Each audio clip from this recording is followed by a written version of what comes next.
సిద్ధమే చెప్పండి.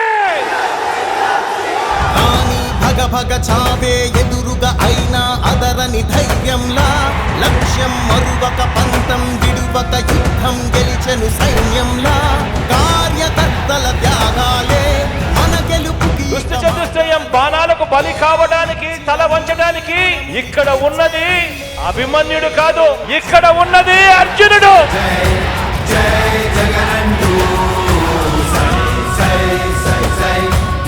ఆ అర్జునుడికి తోడు కృష్ణుడి రూపంలో ఉన్న ఇంతమంది కొండలు.